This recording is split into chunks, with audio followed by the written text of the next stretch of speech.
Todavía hay uno que otro que se está conectando, pero ya deberían ser casi todos. Ya somos 29, entonces ya están 28 conectados. En teoría faltan solo 3 personas.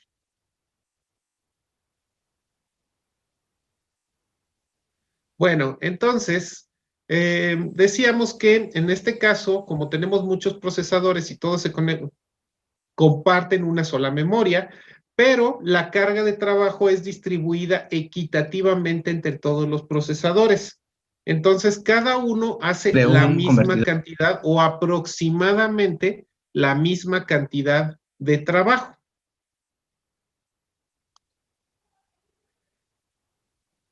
Perdón, ya me pasé la siguiente, pero no les pregunté si habían copiado o me Ah, regreso. ¿se puede resolver tantito, profe?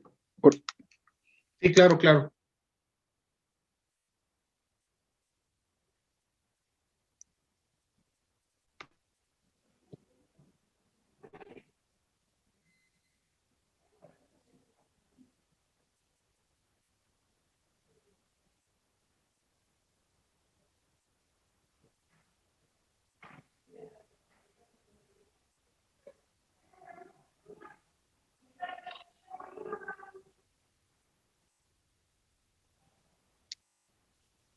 Ah, qué caray.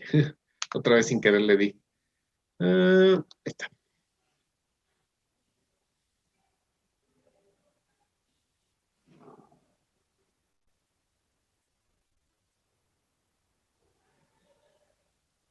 Ok, ustedes me dicen cuándo puedo avanzar.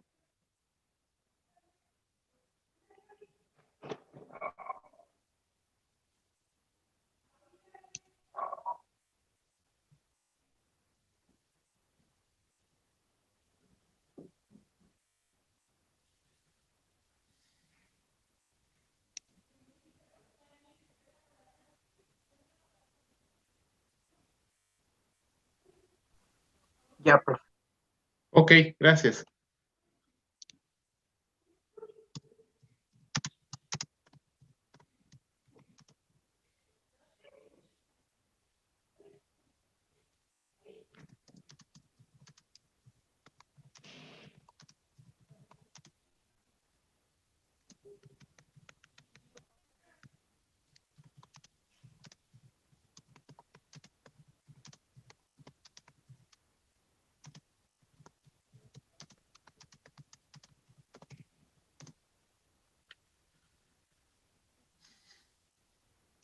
Ok, ya los demás también, ya puedo avanzar entonces.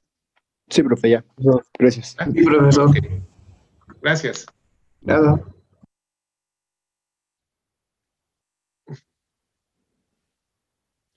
Bueno, entonces, a ver, seguimos todavía con los sistemas simétricos, ¿no? Es los SMP, no lo mencioné, pero bueno, sería el acrónimo, sistema, ¿qué es? Sistema de multiprocesador simétrico. Entonces, a ver, tienen ciertos problemas, ¿no? Desventajas. Los sistemas operativos que soportan el multiprocesamiento son más difíciles de diseñar. Estamos hablando de sistemas operativos que no están tan accesibles al público. Por ejemplo, en este caso, podríamos hablar de Linux. Linux es un sistema de base de datos, de sistema operativo, pero no es todo lo que, no toda la gente puede manejar Linux, ¿no? Ahí sí ya necesitas saber un poquito más para meterte. En cambio, Windows era un poco más reservado y pues no te permitía hacer tantas cosas. Desde que apareció Windows 7, sí, más o menos desde la época de Windows 7, ya Windows ha tomado un camino tratando de imitar un poquito más a Linux, en el sentido de pues la conexión y de que te permita interactuar más entre varias computadoras. Entonces, pues han mejorado su sistema en ese sentido, pero pues sigue siendo mejor Linux, pero como les menciono, la desventaja es que no cualquiera lo puede manejar, la mayoría de la gente no podría, necesitan cierto nivel de conocimiento para usar Linux de manera libre. Bueno, no de manera libre, sino de manera eficaz, perdón. Bueno,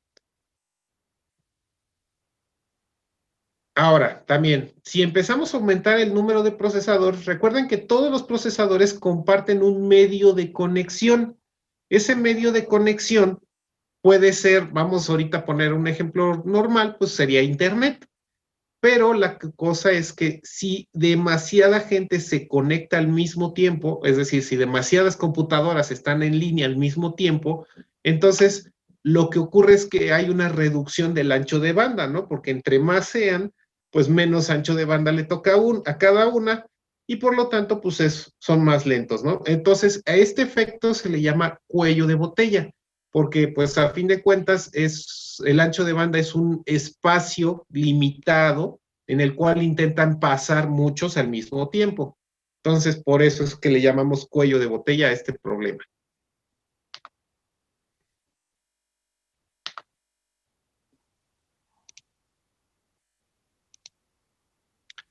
Por el otro lado, en cuestión de ventajas, el tiempo de acceso a la memoria es aproximadamente el mismo para todos los procesadores. Técnicamente todos están conectados de la misma manera.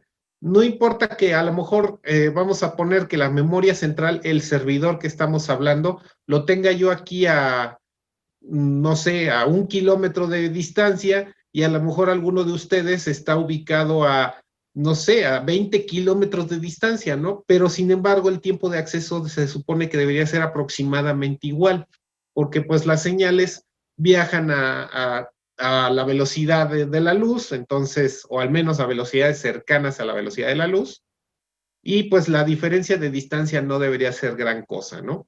Cuando llega a haber algún retraso es más bien por problemas técnicos, no tanto por el tiempo de conexión. Ok, después tenemos que el sistema simétrico tiene una organización de acceso uniforme a la memoria. Es decir, permítanme, ahora sí que déjenme hacer memoria, es un acceso uniforme. Ok, el acceso uniforme de la memoria es básicamente que todos tienen acceso a toda la memoria completa, o sea, no hay secciones a las cuales no tengan acceso. El siguiente punto dice que las prestaciones se incrementan para todas las tareas al añadir microprocesadores. Ya quedamos que estos sistemas pueden también dividirse las tareas. Entonces, entre más procesadores tenga, pues la tarea se divide en más fracciones y por lo tanto a cada procesador debería de resultarle más simple, ¿no? Porque cada vez le toca menos trabajo. Esto hasta cierto punto es cierto cuando hablamos de volúmenes grandes de información. Cuando hablamos de problemas complejos, ya no es tan verdadero, porque entonces un problema complejo no siempre es posible dividirlo en muchos pedacitos. Entonces siempre habrá computadoras que tengan que lidiar con la mayor parte de ese problema. Y pues ahí sí dependemos de que esa computadora tenga una buena capacidad. Pero si hablamos en general de volumen de información, o sea, manejo de datos, cuántos datos estoy manejando al mismo tiempo, entonces sí son muy recomendables. Y entre más compus agregue, más procesadores, pues más fácil es el manejo de esos datos. La última ventaja que tenemos aquí listada es que el fallo en el procesador no hará que la computadora se detenga. Esto también ya lo habíamos platicado un poquito cuando estábamos viendo las taxonomías de Flynn, que dijimos que en caso de que haya un fallo, el sistema no se detiene, ¿no? Porque como todas las computadoras son simétricas, es decir, tienen básicamente la misma estructura, pues pueden seguir trabajando, ¿no? No es como que haya una computadora central que administre todo. Entonces, afortunadamente en estos sistemas, si hay un fallo o una desconexión accidental de alguna de las otras computadoras, no nos afecta realmente. Podemos seguir trabajando de la misma manera. Entonces, antes de avanzar, ¿preguntas? No. No, profe. ¿No? Ok, gracias.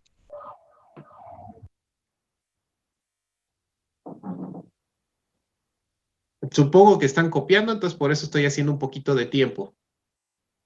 Sí, profe.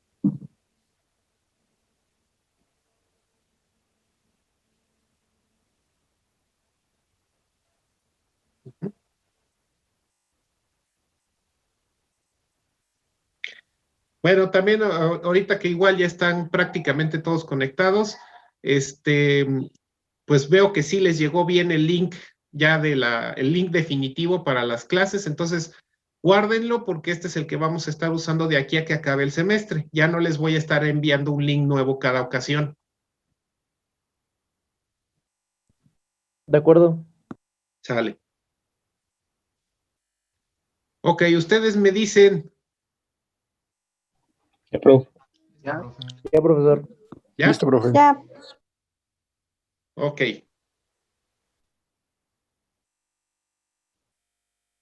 Bueno, vamos a avanzar otro poquito.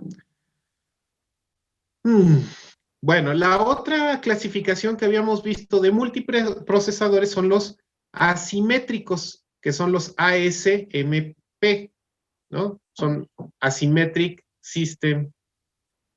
Bueno, entonces, a ver, tenemos que en el caso de los multiprocesadores asimétricos, aquí sí tenemos un procesador principal, como vemos en el diagrama, y este procesador es el que le reparte las tareas a los demás.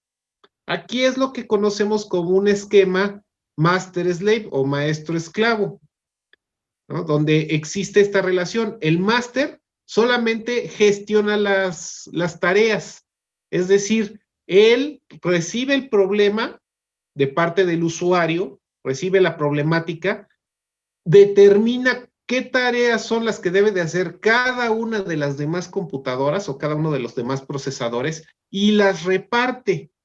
Entonces, no necesariamente el máster hace algún trabajo, sino que es como una especie de administrador.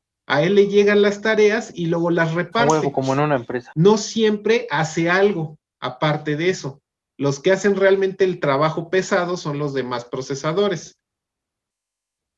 ¿No? Es como un esquema, como un esquema de oficinas donde pues hay un gerente y pues él nada más le da el trabajo a todos los demás godines que andan por ahí y pues él se sienta a esperar a que todos acaben, ¿no? Y cuando se va, todos se van de la oficina.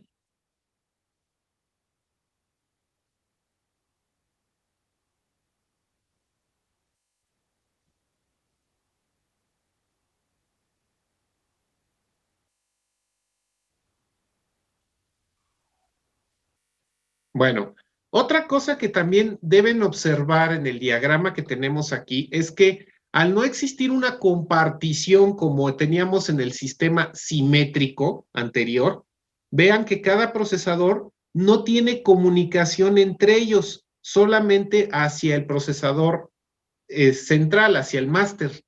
Entonces, eso quiere decir que ellos no son conscientes de lo que están haciendo los demás. Cada uno está trabajando su propia tarea sin saber qué están haciendo los demás. Entonces, no hay interacción entre estos procesadores.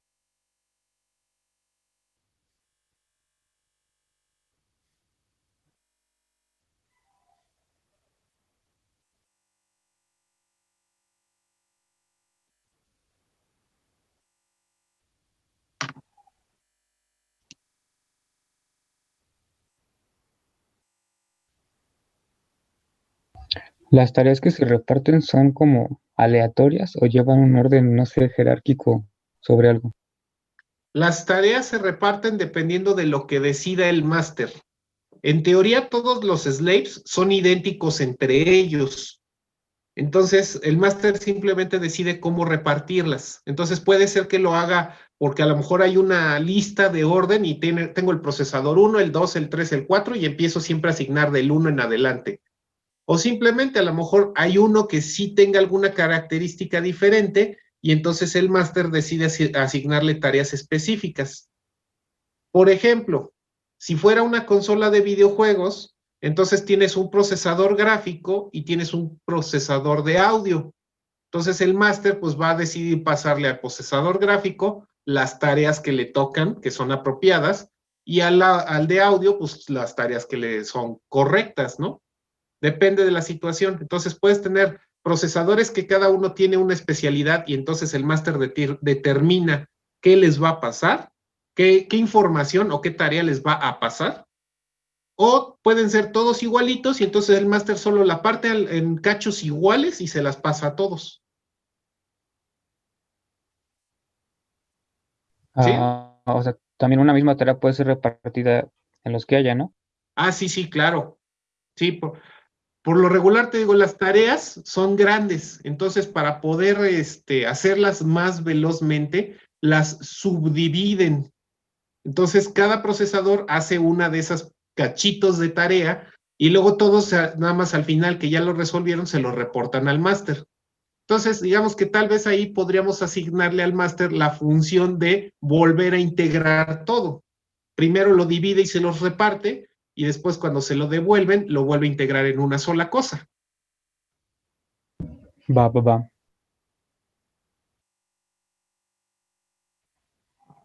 ¿Alguna otra pregunta que tengan? Profe, No. y en este no importa cuál falle mientras no falle el máster, ¿verdad? Exactamente. Ok. Ok, ¿puedo avanzar? Sí. Justamente lo que su compañero acaba de mencionar es muy importante. Entonces, aquí tenemos precisamente desventajas. La probabilidad del sistema, la portabilidad del sistema es menor debido a la arquitectura. Es decir, en el otro, a lo mejor ustedes, si estaban trabajando desde su laptop, pues nada más la desconectan, se la llevan a algún otro lugar, la vuelven a conectar y ya siguen trabajando. Pero aquí, como todos dependen del máster, pues no puedes llevarte al máster sin llevarte a todos los demás. O a lo mejor podrías desconectar uno de los slaves y no es tanto problema, pero no puedes desconectar al máster bajo ninguna circunstancia. Y si vas a cambiar de ubicación, pues necesitas llevarte todo. Luego, en caso de falla en el maestro, el sistema también fallará. Lo que mencionaba su compañero, si se descompone la computadora que hace las veces del máster, del administrador, todo el sistema falla, todo. No puede seguir trabajando sin él. Puede descomponerse uno de los slave y no hay problema, pero si se descompone el máster, todo se cae. ¿Y como cuánto aguante tiene el máster? ¿Sí está choncho o no? Eso depende de la infraestructura que tengas y depende de cuánto le hayas invertido al máster. Ahora, recuerda lo que te mencionaba, el máster no siempre hace tareas, solamente reparte los problemas. Entonces, a lo mejor puede que incluso el máster sea de todos el menos bueno. Igual que pasa en las oficinas, ¿no? El jefe no siempre es el más listo. Simplemente es el que reparte el trabajo. Entonces, todo depende de lo que estés haciendo.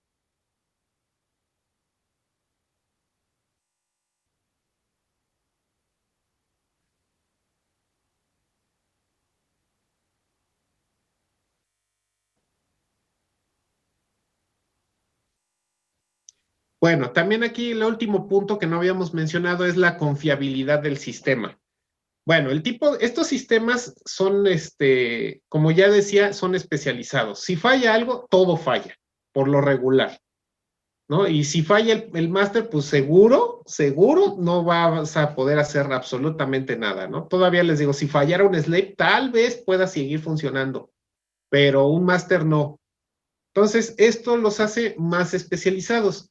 Por ejemplo, hablando de la consola de videojuegos que mencioné hace un momento, pues ahí básicamente si falla uno de los procesadores, pues ya tu consola ya no está funcionando para pronto.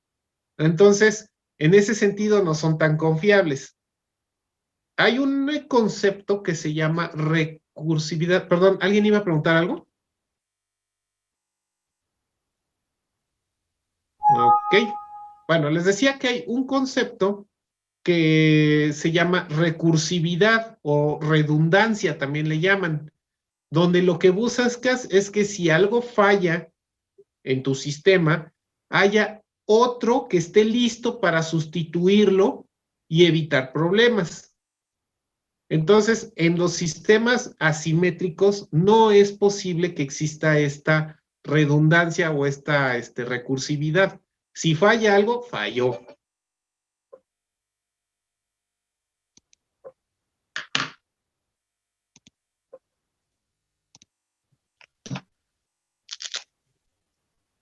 Permítame, necesito conectar la compu porque ya se le va a acabar la batería.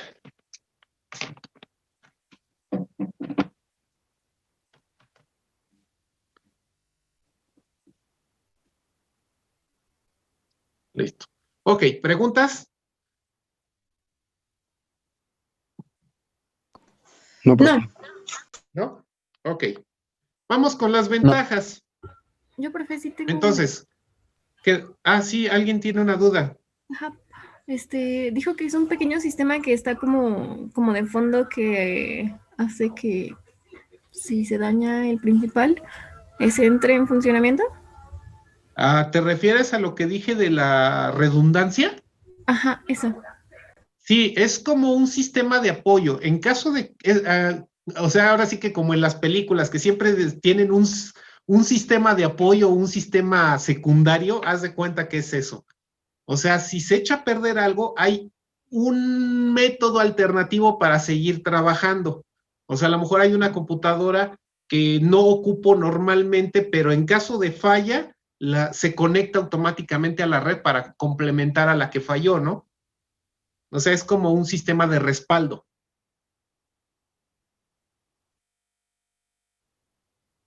¿Y ese es un sistema operativo completo o es un microprocesador? No, estamos hablando de la infraestructura, estamos hablando de un procesador, normalmente con todo y computadora. Con su memoria y con Sí, su todo. de control, todo. Ah, ok. Ajá. Va.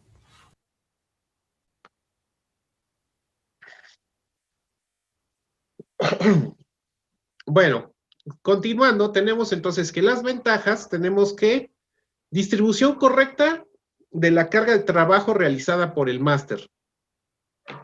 Entonces, esto ya ahorita lo mencioné también, dijimos que el máster pues es el que se encarga de dividir los problemas, ya sea en partes iguales para que todos trabajen igual, o si es un problema más especializado, pues se lo asigna a las computadoras que tengan la capacidad de realizarlo. Al aumentar el número de procesadores, se tiene que hacer un cambio mínimo para el manejo de estos. Básicamente, pues lo único que necesitaría es que si los tengo interconectados, por ejemplo, vía una red local, pues lo único que necesito es cambiar el switch por un switch más grande, que tenga más puertos, y ya puedo seguir agregando computadoras. Y por último, se eliminan problemas de integridad de datos. La integridad de datos hace referencia a que cuando yo muevo información del punto A al punto B, en el camino el dato se puede dañar, puede haber fallos. Entonces, como ven aquí las interacciones en el diagrama de este sistema, vemos que siempre son maestro con un esclavo, el maestro con otro esclavo, y así, solamente hay dos vías. Entonces, ahí es difícil que los datos fallen porque la comunicación es entre dos nada más. No es como el sistema simétrico donde la comunicación es entre muchos, ¿no? Como comparten memoria y comparten bus de conexión, ahí sí los datos van y vienen por todas partes. existe una cosa, creo que ustedes a lo mejor ya lo vieron en comunicaciones o lo van a ver, que son las colisiones de paquetes informáticos. No sé si han escuchado de eso. No. No, No, yo no. profe. Ok, lo van a ver en sus asignaturas de comunicaciones. Creo que es en la de redes. Cuando ustedes transmiten información, puede existir, si no hay la correcta señalización para el intercambio de información, puede existir un fenómeno que se llama colisión, donde dos computadoras usan el mismo bus para mandar datos al mismo tiempo. Y entonces esos datos básicamente hacen eso, colisionan entre sí y pues se echan a perder. Entonces buscamos también evitar ese tipo de colisiones, pero bueno, eso les digo, es un concepto de redes que van a ver en una de sus otras asignaturas. Pero bueno, nosotros, por ejemplo, en ese caso, en el sistema asimétrico, normalmente no tenemos ese problema porque la comunicación es solo entre dos y ya. No hay muchos usando el mismo medio. ¿Sí me explico o no quedó muy claro?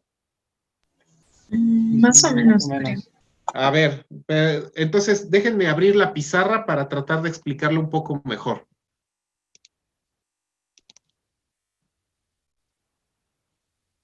Ok, vamos a ver. Supongamos que tengo una computadora por aquí, otra por acá, otra por acá. O sea, realmente están ahí por ahí regadas las computadoras, ¿no?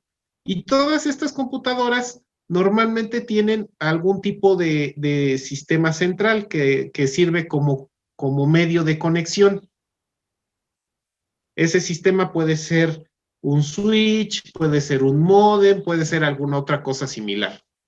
Entonces, además, estas tienen siempre una conexión entre todos ellos.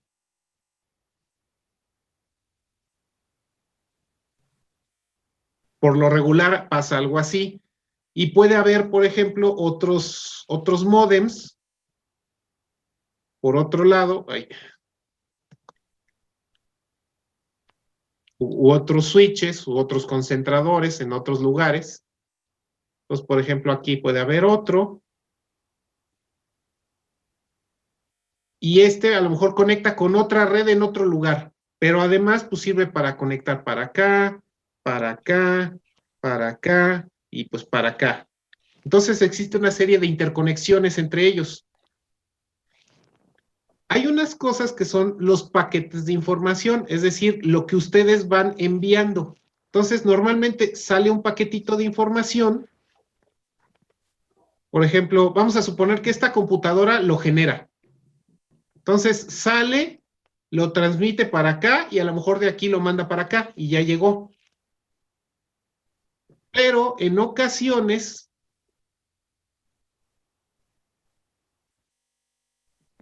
podría ser que a lo mejor esta otra computadora genere su propio paquete de información y las dos intentan mandarlo por el mismo medio, a lo mejor a esta computadora. Entonces, esta de aquí se lo manda a...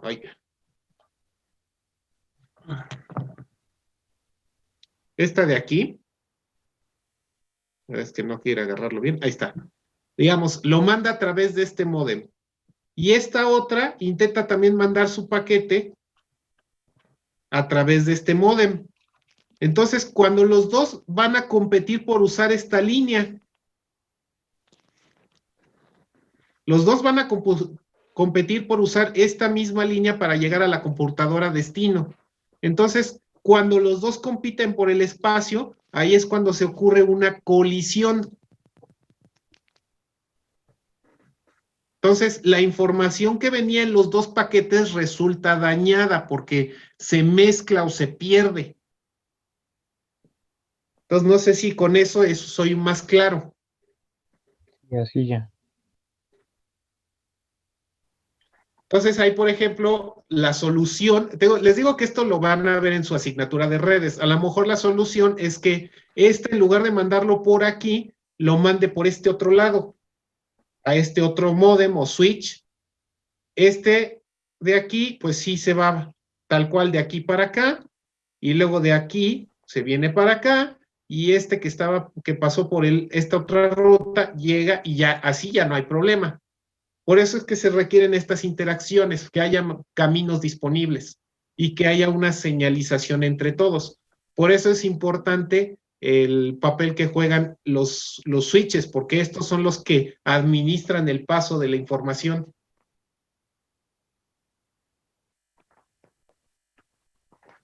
Ok, entonces ahora sí ya no hay preguntas. No. No, profe. Ok.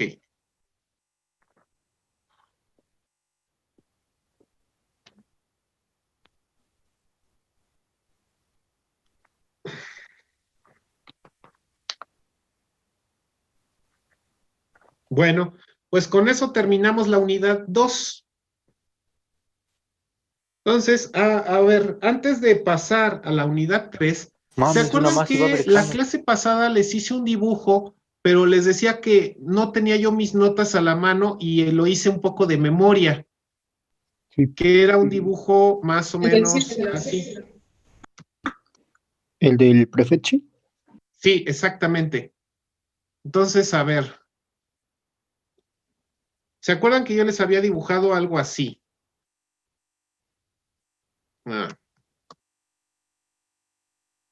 Bueno, le había puesto un cuadrito aquí, le había puesto otro acá.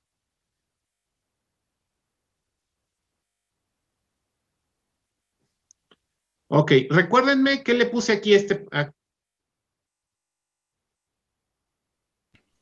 Ahí le puso Buscador y búsqueda. ejecutador o algo así.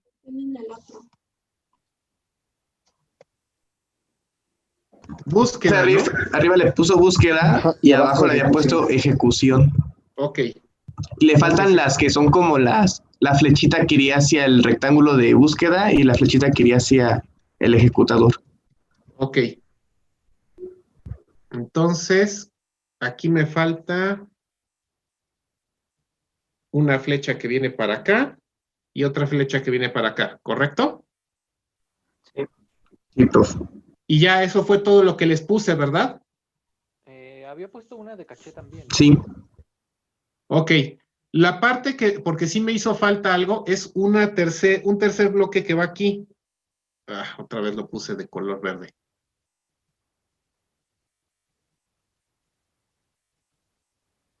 Aquí hay un tercer bloque.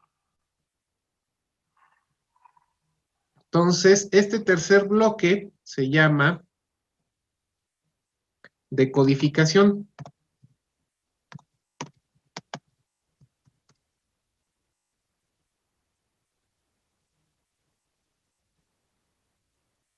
Y había puesto algo de caché también.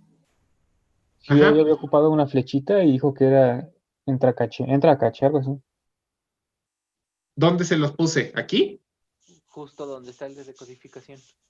Ajá, donde puse el de decodificación nos había puesto una flecha que decía caché. Ok. Entonces, a ver, la cosa es la siguiente. Este bloque representa el proceso de búsqueda. Este es el proceso de decodificación y este es el proceso de ejecución de las instrucciones en el prefetching. Ahora, la decodificación, ahora sí voy a agregar un par de notas aquí. La decodificación se realiza dentro de la caché. Entonces, el medio físico donde se realiza esto es en la memoria caché. Déjenme cambiarle el color.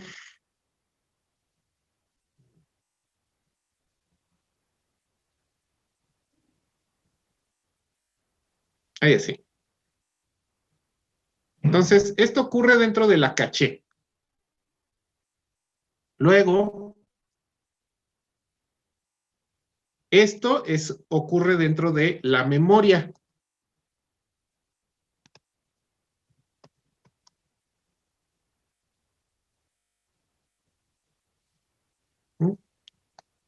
Y esto es en el procesador.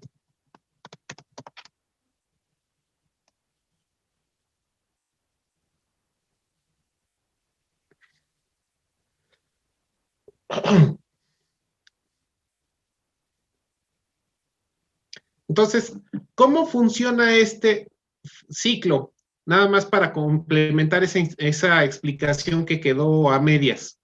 Bueno, siempre todo empieza en este punto, en la búsqueda.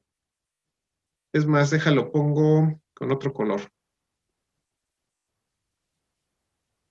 Ajá. Y texto. Un reset.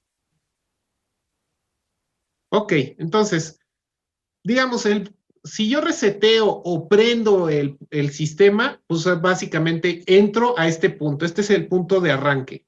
Entonces, en este caso, en la búsqueda, lo que hace es revisar la memoria y extraer de ahí la primera instrucción. Esa primera instrucción es trasladada a lo que es la memoria caché del procesador. Recuerden que esta memoria caché es una memoria que está dentro del microprocesador, es una memoria de acceso rápido. Entonces, dentro de esta memoria caché se realiza el proceso de decodificación. ¿Se acuerdan que ya habíamos explicado que cuando llegan las instrucciones, el procesador, utilizando su decodificador de instrucciones, determinaba el microcódigo? ¿Sí se acuerdan de eso? Sí. Ajá. Entonces, la trae de la memoria, la mete a la caché para empezar el proceso de decodificación. Cuando termina la decodificación, entonces el procesador pasa a lo que es la ejecución. La ejecución entonces se lleva, pues digamos que más tiempo, porque ya es todo el proceso de realizar cada uno de las microinstrucciones que formaban a la instrucción original. Entonces, es una búsqueda de la memoria al caché. En el caché lo convierto en microinstrucciones y esas microinstrucciones se le pasan al procesador para que comience la ejecución del programa.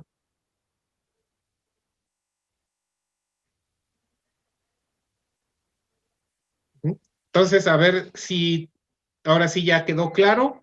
¿Hay alguna pregunta? Les digo, el diagrama que les había yo pasado la vez anterior, pues no estaba completo. Lo hice de memoria y pues no, me faltaron detalles. Entonces, ¿dudas? ¿O quieren que lo repita una vez más? Nada más lo último, dijo que la búsqueda, la memoria sale para el caché y el caché Ajá, convierte en microinstrucciones para que el procesador ejecute, ¿no? ajá. A ver, va entonces de retro. Si yo reseteo el procesador o recién lo acabo de prender, entonces entro a este punto, donde lo primero que se hace es la búsqueda de una instrucción dentro de la memoria. Una vez que encuentro la primera instrucción que tengo que realizar, esa es transferida a la memoria caché del procesador. Ya que está aquí en la memoria caché, entonces lo que se hace es decodificar la instrucción para obtener el microcódigo. Recuerden que el microcódigo es toda la serie de pasos que tengo que realizar para realizar una instrucción. Entonces, lo decodifico. Ya que aquí tengo ese microcódigo, se le pasa al procesador, donde el procesador ya revisa cada una de las microinstrucciones que forman al microcódigo y comienza el proceso de ejecución. Entonces, eso es lo que le lleva todo este tiempo realizar eso. Una vez que terminó todo el proceso, se hace la búsqueda de la segunda instrucción dentro de la memoria y volvemos a empezar. Va. ¿Sí? ¿Ahora sí ya quedó más claro? Sí. Ok, entonces, ahora fíjense, de aquí, bueno, esto sí lo voy a tener que dibujar a mano porque no me quede tan feo. De aquí hasta aquí, este es el prefetching.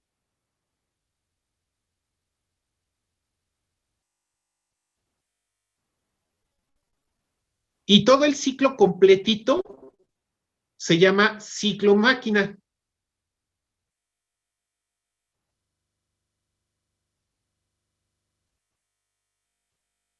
Entonces el prefetching es buscar en la memoria y traerlo al caché.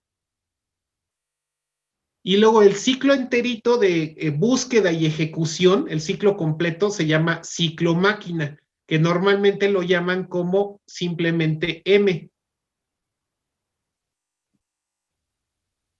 En algunos procesadores se llama M1. Pero bueno, eso ya depende.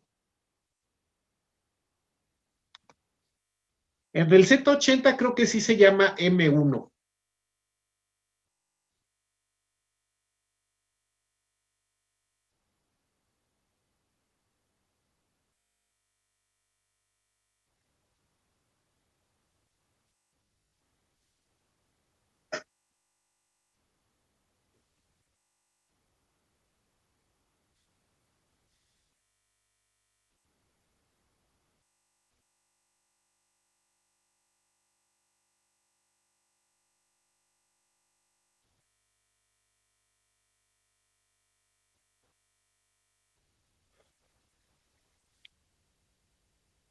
Oigan, chicos, una pregunta. Yo estoy alzando bastante la voz aquí donde estoy, pero no sé cómo me están escuchando ustedes. Es una mala costumbre que tengo, es como cuando estoy en el salón y alzo la voz para que todos me escuchen, pero aquí en la computadora díganme si estoy exagerando o si es necesario que alce la voz. No, profe, se escucha Muy bien. bien. Se escucha bien. Ah, Andan de lujo. Pues Igual, Sí, si yo se creo que se llega a escucha escuchar fuerte, demasiado. pues le bajamos al volumen, profe, no pasa nada. no, más Pero bien está- lo que yo está quiero es no perfecto. tener que estar gritando. Pues si quiere, pues está bien, normal. Es que les digo, es como una especie de costumbre que tengo, como siento que me estoy dirigiendo al grupo, como que ya de manera inconsciente subo el volumen de la voz sin querer. yo pinche Entonces volumen no lo tengo estoy como hablando, en estoy 1 o 2 medio del Zoom. gritándole a la computadora. Profe, y si habla quedito para que veamos cómo, a ver si sí se escucha. Pues a ver, voy a tratar de hablar de manera normal. A ver, así de esta forma, ¿sí se escucha bien? Sí, Sí, sí, se Súper, escucha profe, bien. súper. Ok, es que les digo, yo aquí en mi casa estoy gritando. Cuando menos me doy cuenta ya estoy gritando. Bueno, ¿cómo se llama? Esta situación curiosa, poniéndola de lado, ya ahora sí ya con eso quedó bien complementada la explicación del prefetching, ¿ya no hay dudas? No. Todo bien. Ok, perfecto. Entonces, vamos a pasar a la unidad 3. Profe, antes de pasar, ¿cuál era el modelo que nos dijo que tenía los elementos de frontera? Ah, eso es cuando estamos hablando de la taxonomía de Flynn, y ese era el modelo de instrucción simple, múltiples datos, perdón, datos simple, múltiples instrucciones. A ver, déjame ver, aquí está.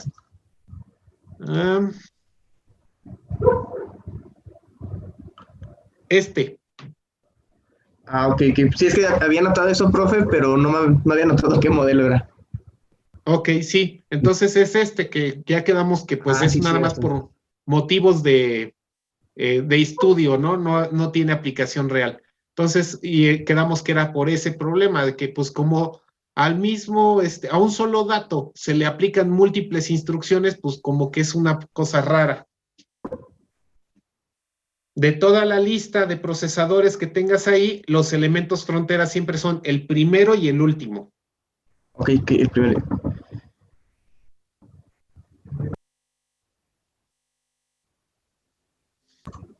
Ok, profe, gracias. ¿Ya? Ok, ¿alguna otra cosa? no, ninguna. ¿No? Ok, entonces voy a detener la presentación para abrirla de la unidad 3.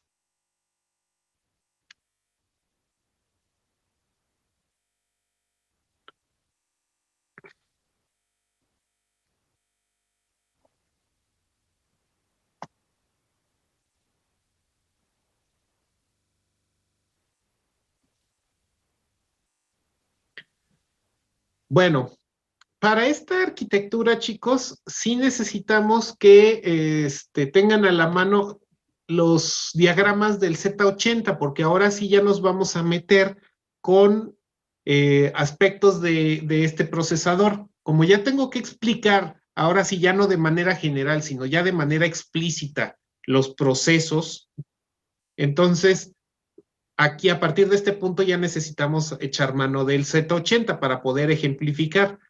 Sí, ya descargaron los diagramas que les pedí que estaban en mi blog. No. ¿No? Profe. No. Bueno, ándeles, aprovechen y descárguenlos de una vez. ¿Puede mandar la liga por el chat, profe? De favor.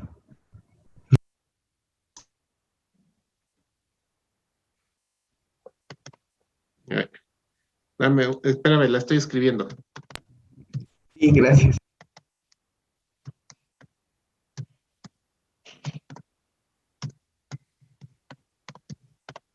Pues yo creo, ¿no? Porque eran 3 unidades y un examen, ¿no?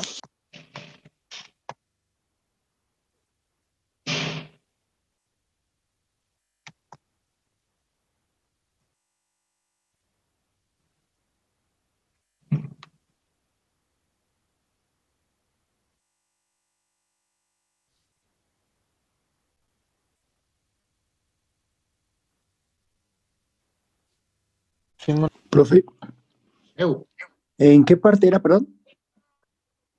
en microprocesador. ¿En microprocesadores o en la parte de software? No, ahí en la pestaña que dice microprocesadores.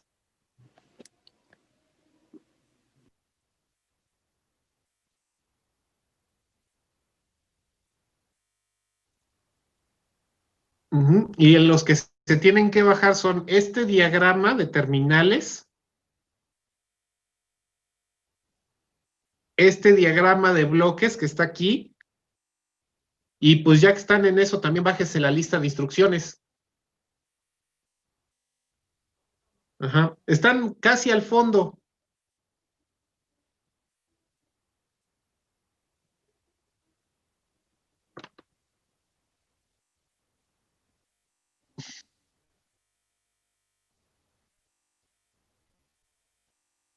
Ahora, yo les recomendaría que pues para futuras clases los tuvieran impresos a la mano para que pudieran hacer anotaciones sobre las hojas. Esa sería mi recomendación, ¿no? Para que puedan al mismo tiempo pues seguir mi explicación y pues ir, les digo, marcando cosas en el diagrama. Pero pues ustedes sabrán. ¿Cómo dijo, profe? Que no lo pude escuchar. Les decía que yo les recomendaría que impriman tanto el diagrama de conexiones como el diagrama de bloques.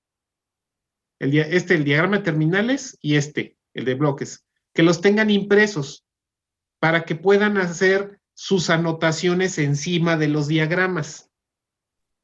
Ah, ok, gracias. Las listas de instrucciones, esas sí les recomendaría que las tengan impresas. Son como 6 páginas de instrucciones, porque la verdad es más rápido buscarlas en el papel que andarlas buscando en el archivo.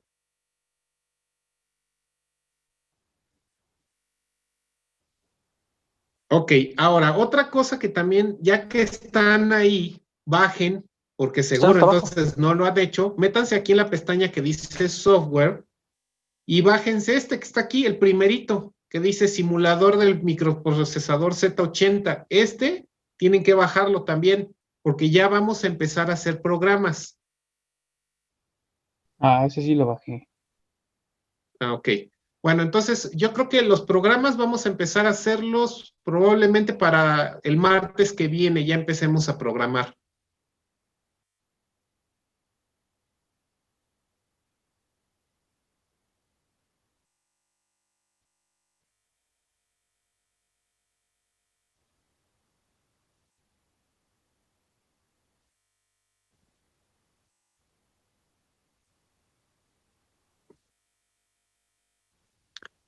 Ok, entonces.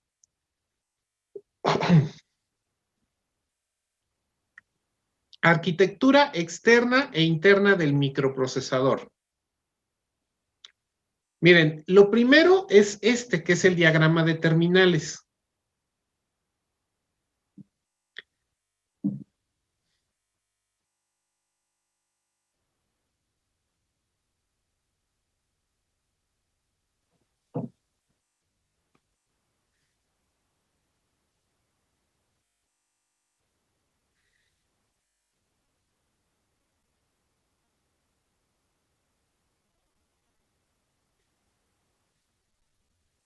Ok, ¿ya todos hicieron las descargas? Sí. Sí, Ok. profe, dijo Mande. diagrama interno y externo del microprocesador. ¿Te refieres al nombre de la unidad? Sí, si te refieres a la unidad, sí, es arquitectura externa e interna. Ah, ok. Sí, era ese. Ok. Gracias.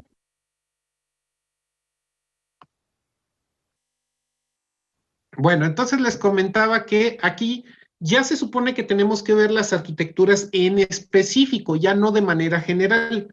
Entonces, por eso es que vamos a tomar como modelo de explicación al Z80. Entonces, este es el diagrama de conexiones o el diagrama de terminales del procesador Z80.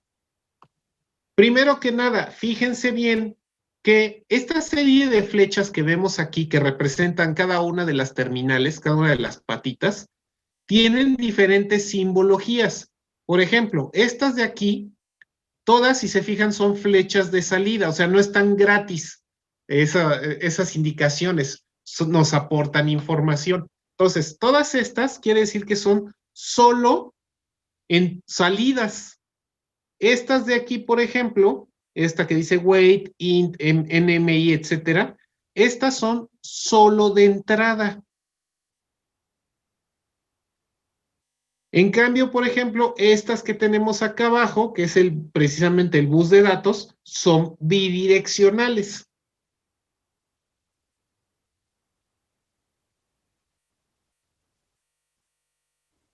Entonces, esta es información que nos están aportando, no están nada más dibujadas así porque sí. Bueno, entonces, lo primero que podemos observar es el bus de direcciones. Este bus ya quedamos que es importante porque me permite ir navegando dentro del mapa de la memoria, ¿no? Me permite moverme dentro de la memoria. Entonces, vemos que está formado de la terminal A0 a la A15. Viene denotado como A porque en inglés pues es address, ¿no? Dirección. Entonces, como este es de 16 terminales, ¿cuántas localidades de memoria puede direccionar?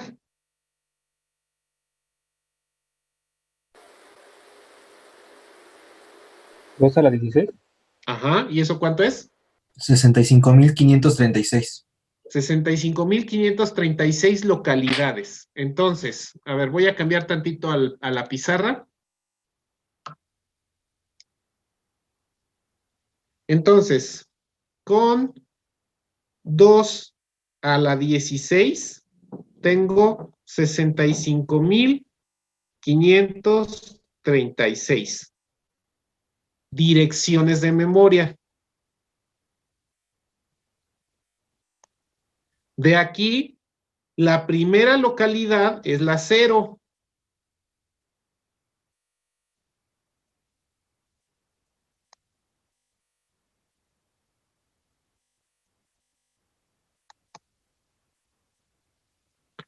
La última localidad es la 65.535.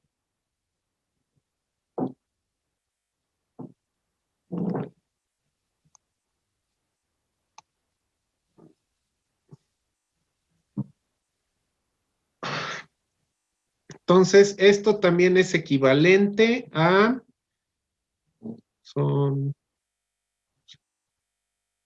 Entonces, esto es un F hexadecimal y este es un 0, 0, 0 hexadecimal.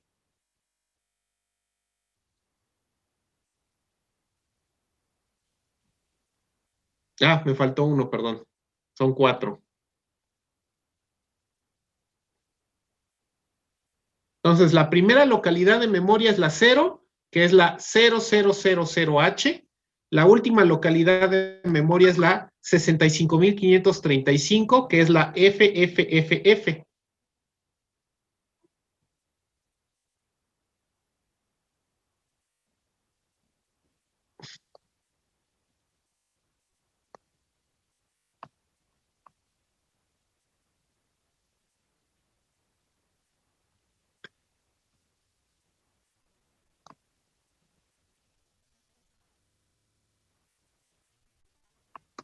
Eso quiere decir que el microprocesador tiene aquí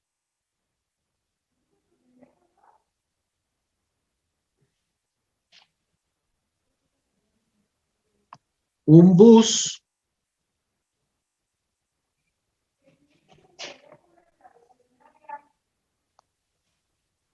de tamaño 16, ¿no?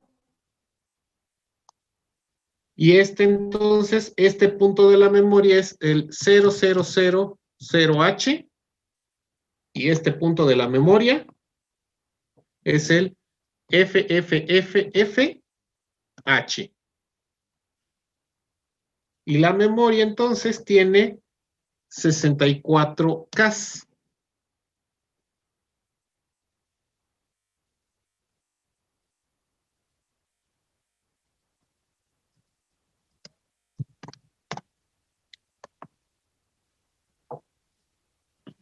Entonces, esta es la capacidad de direccionamiento que tiene el Z80. Puedo conectarle una memoria de tamaño máximo de 64K, que son equivalentes a 2 a la 16 líneas, que es esto que tenemos aquí. Este es el bus de direcciones. Y entonces puedo navegar dentro del mapa de la memoria. No son 65K. Son 64K, porque recuerda que esto lo tendrías que dividir entre 1024. Entonces, serían 65.535 entre 1024. Entonces, esto da 64.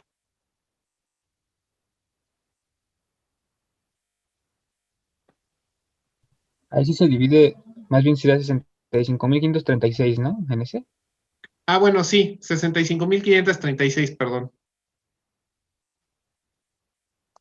Sí, entonces, a ver, déjame corregirle ahí.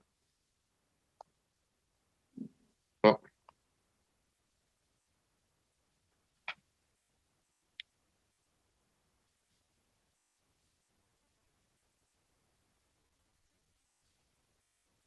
Ok, entonces, esta es la capacidad que tiene de direccionamiento el microprocesador Z80.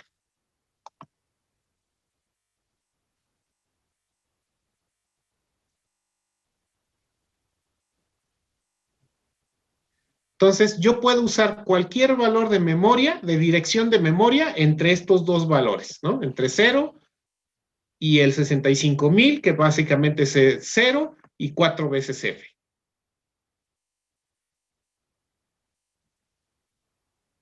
Ok, ¿preguntas o alguna duda? No. ¿No? Ok. No, profe. Entonces, regresando a la presentación. Entonces, este es nuestro bus de direcciones. Recuerden que las direcciones son exclusivamente líneas de salida. Tenemos nuestro bus de datos. Entonces, el bus de datos va a ser de tipo bidireccional con un largo de palabra de 8 bits. Aquí lo tenemos, ¿no? Desde D0 hasta D7. Entonces, también estos son los Ds, los bits D por data. Recuerden que data en inglés es el plural de datos.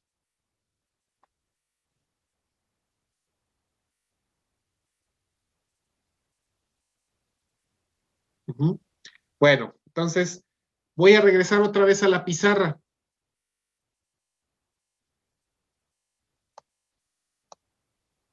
Ok, entonces, a ver, déjenme borrar tantito. Ok, entonces esta sería la memoria. Déjenme mover esto sin ir a borrar.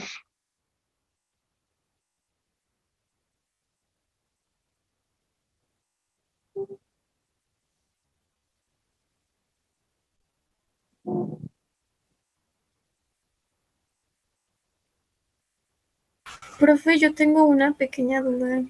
Dime. Es cuando en el no pizarra, ¿cómo se llama? En la presentación, Ajá.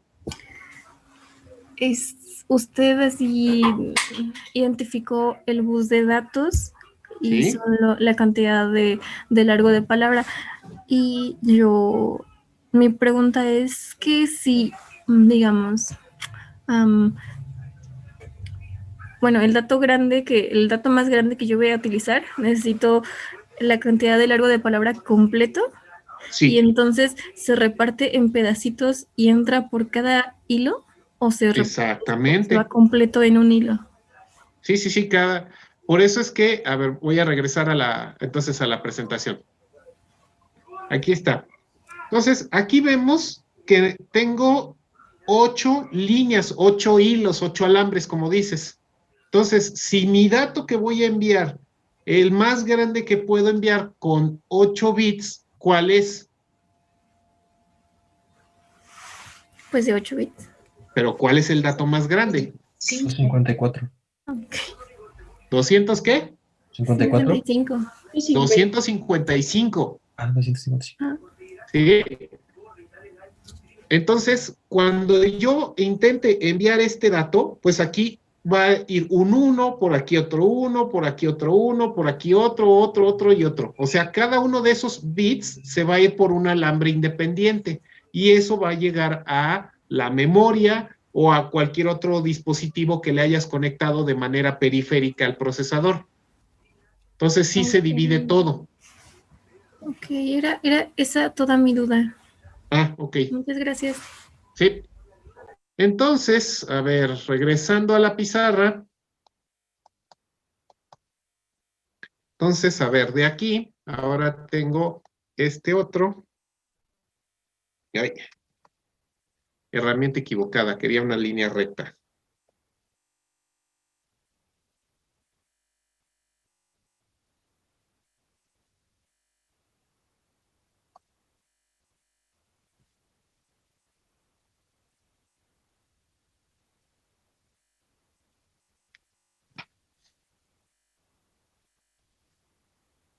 Entonces, el bus de datos es de 8,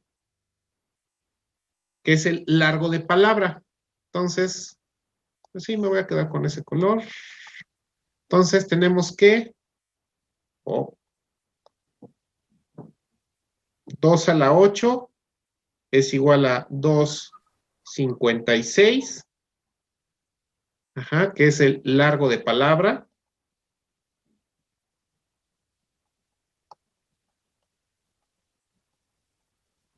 Eso quiere decir que le puedo meter datos desde 0 hasta 255. Es decir, le puedo poner un 00H hasta un FF.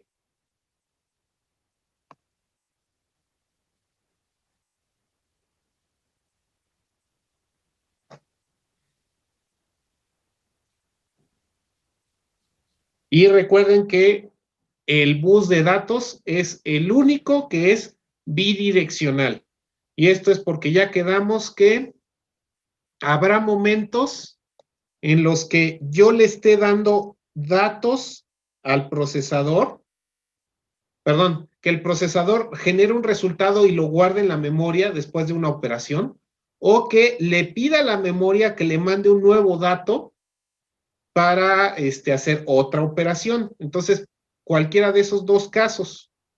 Por eso es que ese sí es bidireccional. Mientras que el bus de direcciones, recuerden que es exclusivamente de salida del procesador. Y esto se debe a que el procesador siempre envía nada más la dirección hacia la memoria. No importa si va a leer o va a escribir, él le da la dirección. La memoria nunca le da direcciones al procesador. ¿Ok?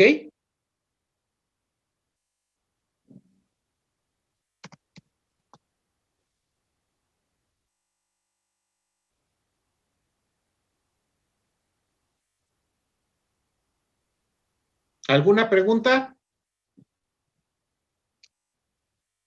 No, por el momento. No, profe. ¿No? Ok.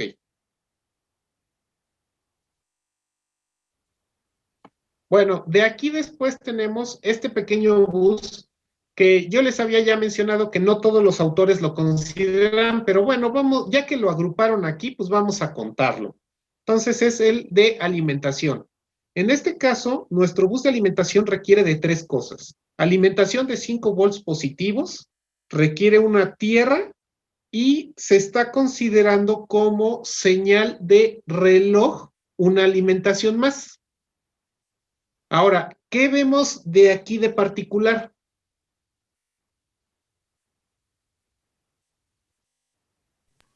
¿Solo lo podemos ¿Reloj? conectar con 5 volts? Eh, ¿O en Ajá, el reloj? el reloj. Que es ¿Qué una le entrada ven de externa. particular? Que es negado. Está negado ese reloj. Bueno, entonces, ¿quién se acuerda lo que es un flanco? Las Eso ya, subidas o bajadas, ¿no? ¿mandé? Son las subidas o bajadas. Ajá, son los instantes de transición. Entonces, en este caso, si yo tengo,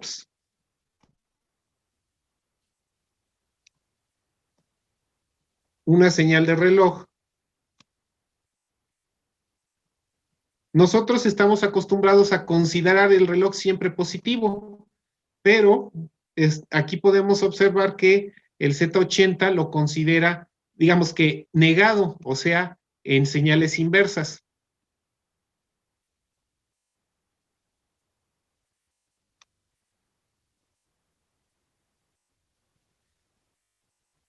Entonces, recuerden que los flancos tenemos 2. Uno es el flanco de bajada, que es esto que tenemos aquí, y el otro es el flanco de subida, que es este que tenemos aquí. Perdón, ese no es este, que son los instantes de transición entre las señales, entre el nivel bajo y el nivel alto. Entonces yo sé que aquí esto es un 1 lógico y esto de aquí es un 0 lógico.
Simón.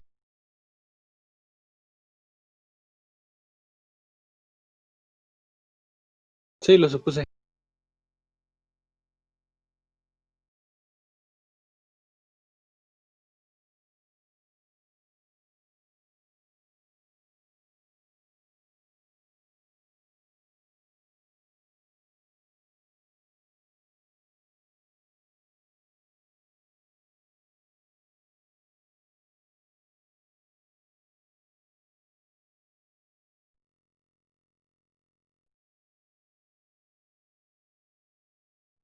Estoy hablando de que pongo una alta impedancia, quiere decir que hay una resistencia muy grande en algún punto, ¿no? Digamos que este lado es el microprocesador y este lado pues es el pin, ¿no? La patita. Entonces, si yo le conecto algo aquí al pin y esta resistencia es sumamente grande, ¿qué pasa con la corriente? No habría. No habría, ¿no? Porque la resistencia es tan alta que impide el flujo de corriente. Entonces, la corriente que normalmente intentaría ir para acá, pues nomás no existe. Entonces, esto es lo equivalente a tener un switch abierto, ¿no? Porque cuando lo abro es como, pues no hay paso de corriente.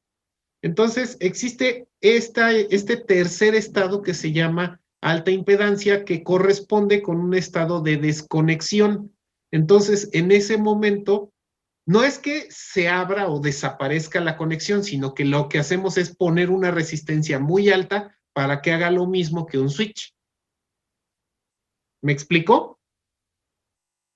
Sí, profe. ¿Sí? Sí. Ok, entonces, todas estas señales tienen capacidad de alta impedancia. Todo lo que hemos estado viendo de los buses, a excepción de los de alimentación, tienen capacidad de alta impedancia, de tercer estado. Esto es para proteger tanto al procesador como a los otros dispositivos con los que esté conectado. Porque hay señales que como tienen que compartir buses internos, fíjense, me voy a adelantar tantito, nada más para ver esto. Esta es la parte interna del procesador. Entonces, si se fijan, por ejemplo, por decir algo,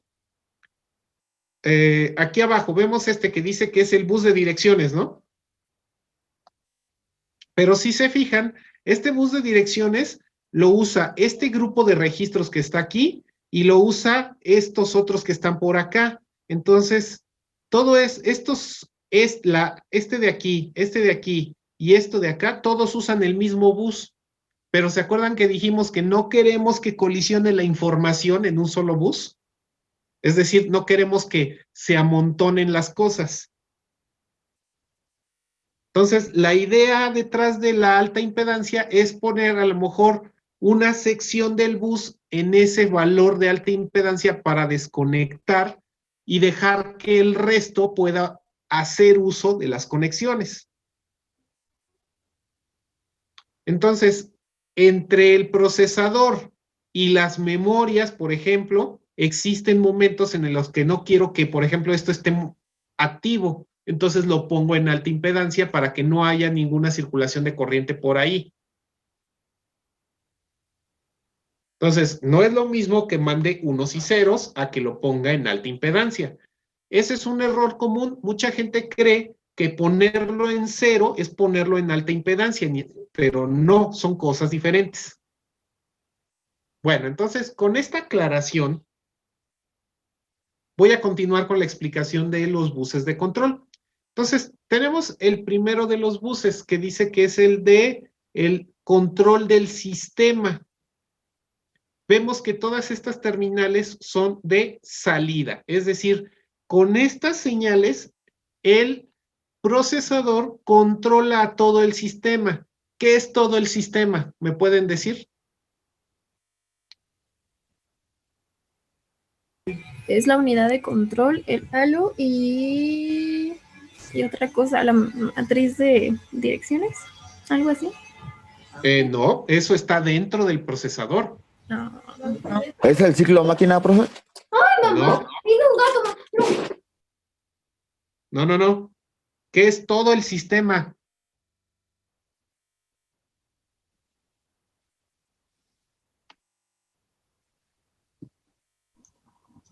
Porque no pierdan de vista que lo que tenemos aquí, esto ya es el procesador, ¿eh? O sea, ya estamos afuera del procesador.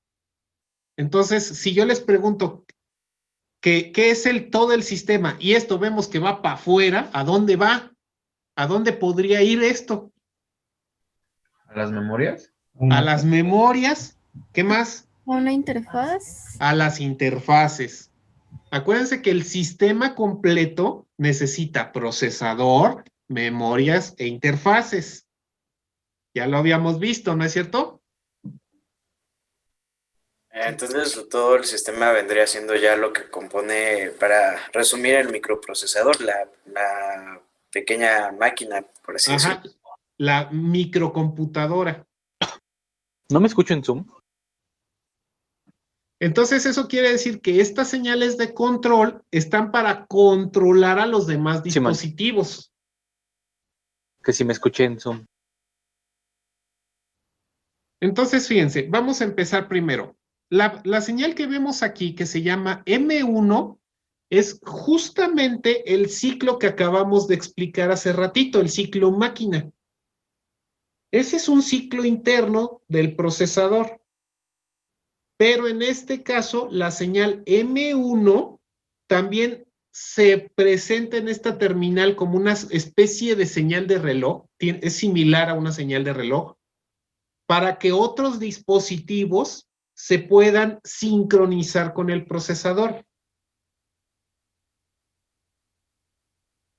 De esta manera, por ejemplo, si esta señal yo se la conecto a la memoria, pues entonces puedo sincronizar el momento de ir a buscar una nueva instrucción, ¿no?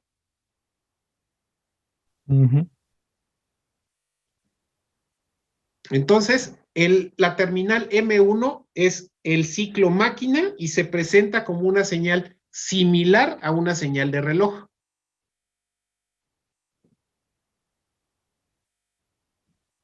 Entonces, por ejemplo, en la práctica, a ver, espérenme tantito porque por aquí tengo un par de comentarios.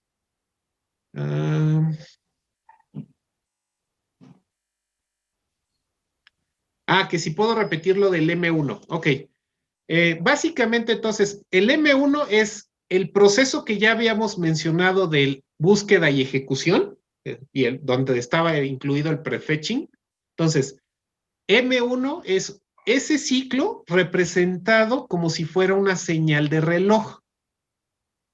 Y normalmente la usamos para sincronizar el procesador con otros dispositivos, por ejemplo, la memoria.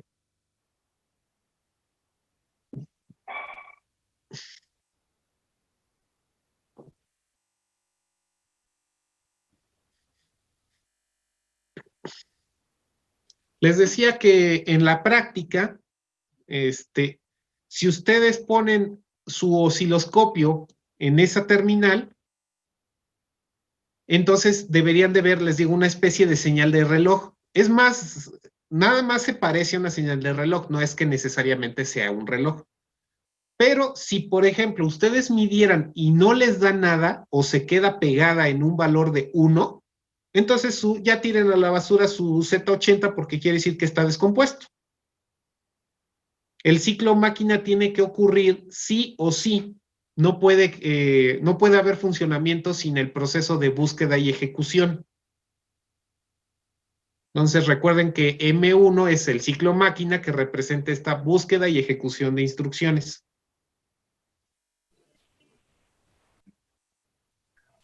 Oiga, profe, ¿y por qué todas las terminales de control están negadas? Porque así la manejó la lógica el fabricante. Así se le hizo buena idea. O sea, es lo mismo que, por ejemplo, con la del reloj de alimentación, dijo lo del flanco de bajada y eso, ¿es lo mismo en estas negadas? Sí. Sí, es lo mismito. Mira, lo que pasa es que, te digo, nosotros estamos muy acostumbrados a siempre pensar en positivos, ¿no? Entonces, lo que nosotros consideramos negado o negativo, normalmente siempre lo tratamos de evitar de alguna manera inconsciente, no es parte de nuestra psicología. Pero en realidad, hablando de computadoras, es simplemente, a la computadora le da igual si son ceros o son unos, simplemente requiere que haya un acuerdo y digan, pues, ¿cuándo quieres que me active? ¿Con ceros o con unos? Si le dices con ceros, la computadora dice, perfecto, no hay problema. Entonces, más que nada, aunque todas las señales se activan con estados negados, con ceros, realmente al procesador le da lo mismo, solo es cuestión de nosotros que como que por alguna razón le hacemos el feo a lo negativo. Ok, gracias. ¿Sí? Entonces, es lo mismo que, por ejemplo, cuando vieron en sistemas digitales, ¿se acuerdan que les enseñaron mini términos y maxi términos, no? Sí. Sí. Pero ¿qué es lo que siempre acostumbraban usar? Mini términos, porque los maxi términos se acuerdan que eran los negados. Sí. Pero en realidad, estoy seguro que les han de haber demostrado en clase que no importaba el método que usaran, siempre llegaban al mismo resultado. También. Entonces, es simplemente la lógica que tú quieras utilizar. Entonces, en este caso, la lógica que se utilizó es lógica negada.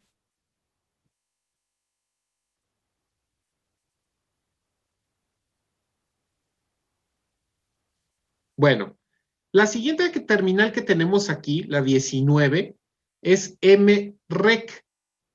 Esta es la abreviatura del término Memory Request.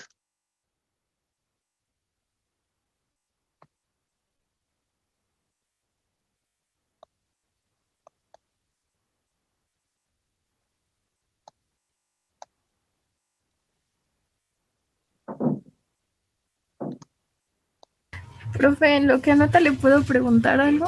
Claro. Es que cuando yo me imagino así, que la memoria tiene como cajoncitos dependiendo de la capacidad. Ajá. Entonces, si tiene 16 líneas de dirección, o sea, 16 hilos, significa que cada patita conecta con con 6.535 entre 16. O sea, cada patita conecta con 4.096 cajoncitos. No es esa la proporción, porque ya ves que la relación es 2 a la n. Ajá. Entonces, la primera patita solo conecta con 2 cajones. La segunda patita conecta con 4 cajones. La tercera patita con 8 cajones. Y así. Ok. Ya está. Muchas gracias. Eso era todo. Ok. Entonces, les decía, la terminal MREC es la Memory Request, es decir, solicitud de la memoria. Cuando cuando el procesador envía la señal Memory Request, le está diciendo a la memoria que va a realizar un proceso, que se aliste para ese proceso. Todavía no ha indicado cuál, solamente le está diciendo a la memoria que va a utilizarla. Se oye feo, pero pues básicamente es eso. El procesador va a usar a la memoria.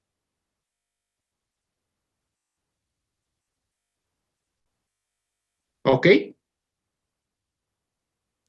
Sí. Sí, profe. Sí, ni modo. Ok, entonces esa es Memory Request. Es una solicitud de uso de la memoria. Es más, así lo podrían poner en su nota, como solicitud de uso de memoria. Está esta otra que se llama la IO Request. Es lo mismo. Ya ven que siempre que hemos estado usando el IO es porque nos estamos refiriendo a las entradas-salidas, in-out. Entonces, este es IO request, es una solicitud del uso del bus de entradas y salidas. Entonces, uno es al dispositivo, a la memoria, y el otro es al bus, es decir, al grupo de alambres. ¿Qué dijo? Perdón, solicitud del uso del bus de... De entradas y salidas.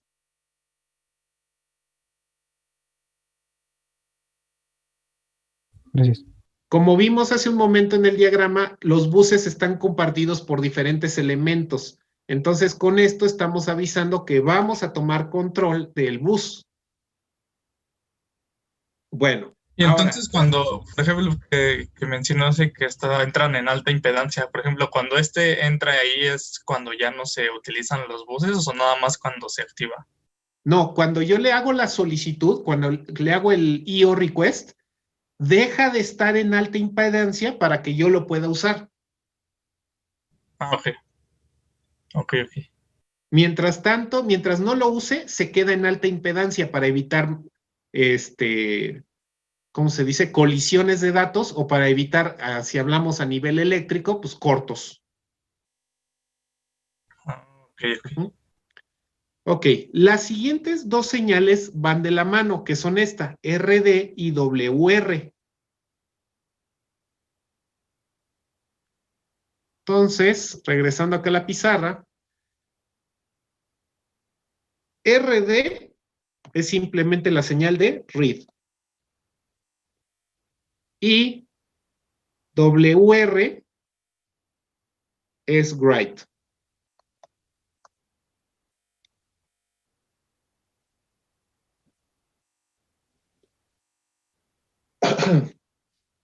Entonces, ahora, estas tres señales que tengo aquí están relacionadas entre sí.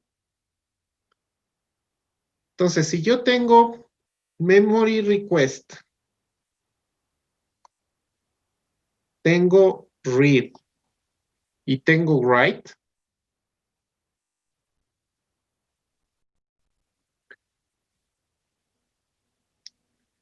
si le mando un 1, quiere decir que no estoy solicitando el uso de la memoria, ¿no? Porque acuérdense que estamos con lógica negada. Entonces, estas dos, pues da igual lo que tengan.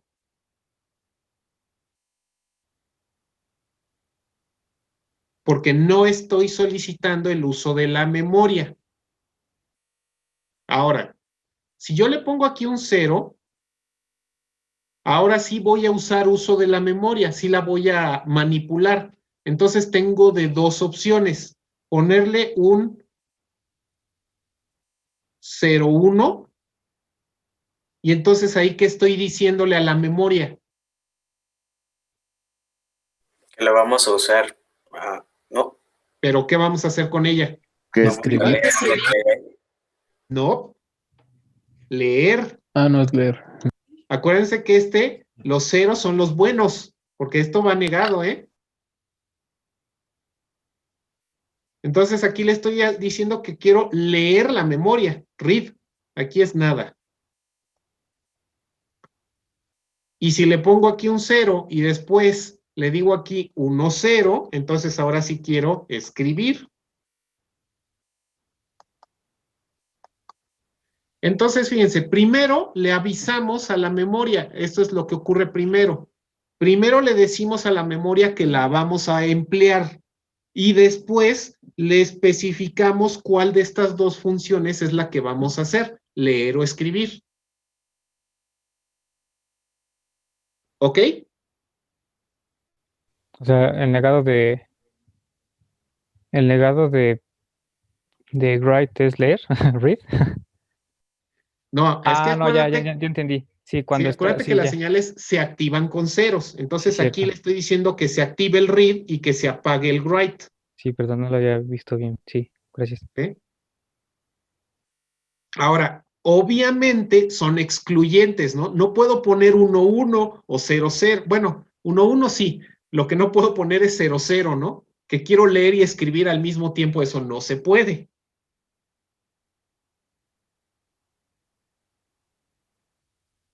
O leo o escribo, pero no puedo hacer las dos cosas.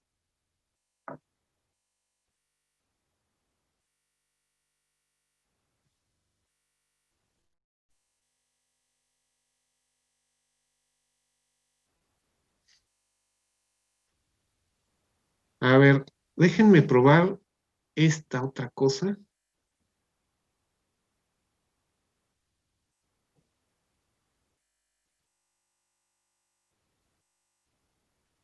Este es como para dibujar tablas, pero no entiendo bien cómo le hace. En fin, mejor después, en otro momento lo reviso mejor.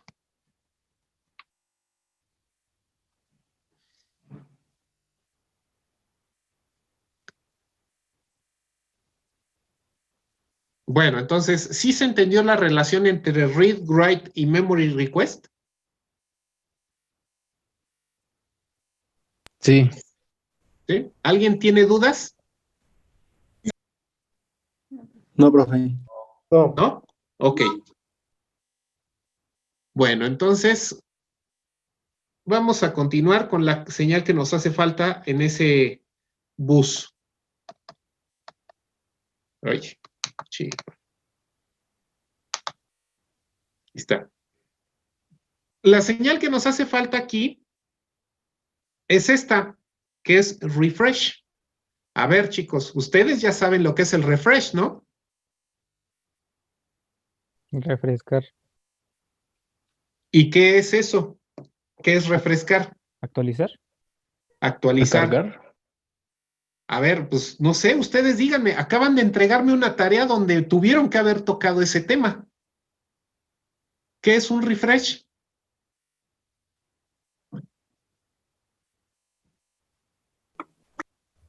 Volver a cargar algún dato en la memoria. En la memoria. Más que volver a cargar el dato, es simplemente renovar el dato. O sea, no cambio por uno nuevo, sino nada más el mismo lo sostengo, ¿no? Lo mantengo en la memoria. Ok, esto, por favor, dime a qué memoria es característico.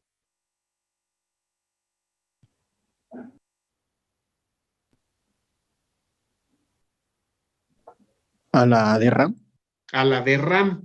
Entonces, la de RAM, que es un tipo de memoria, requiere una señal de refresco o de renovación, porque si no hacemos eso, ¿qué pasa con la información? Se pierde. Se pierde, ¿no?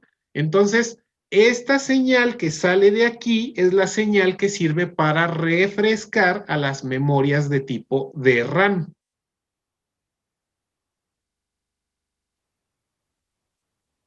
Oiga, profe, esa tarea donde se tenía que entregar. ¿Por correo? Y si no se la mandé, ya no se la puedo mandar. No. Bueno, está bien. Sí, esa fue la tarea 1 del curso.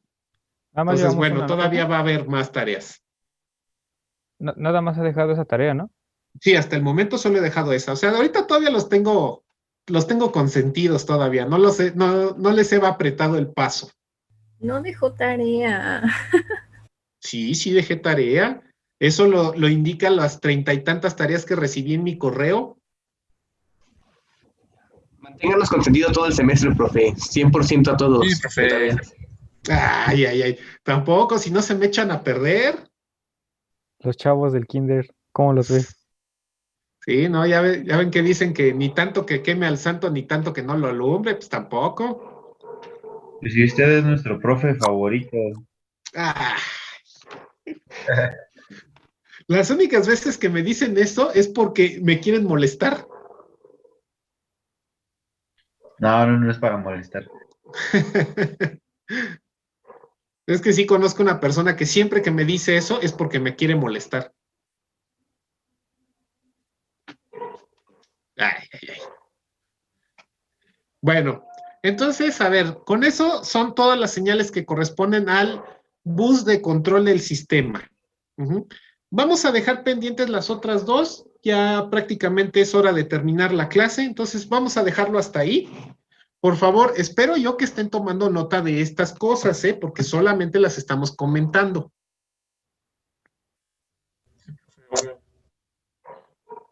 Y son cosas que podrían venir en el examen. Ok, profe. ¿Sale? Que además, pues aprovechando, ya mero vamos a hacer examen, Todavía no tengo la fecha exacta, pero dependiendo de lo que nos falte por avanzar, pero ya no nos falta mucho.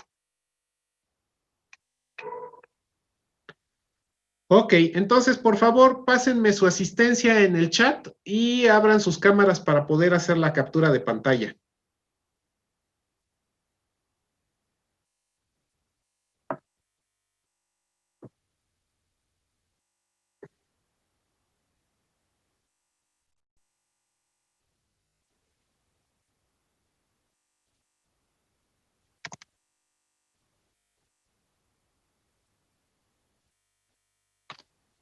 Algunos sí están bien abrigaditos. Ay, es que con el frío que está haciendo estos días.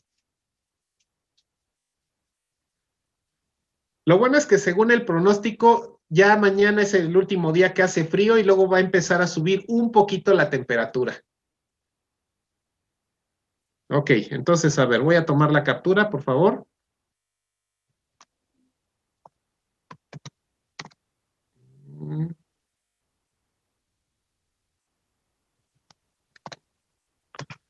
Listo, chicos, muchas gracias.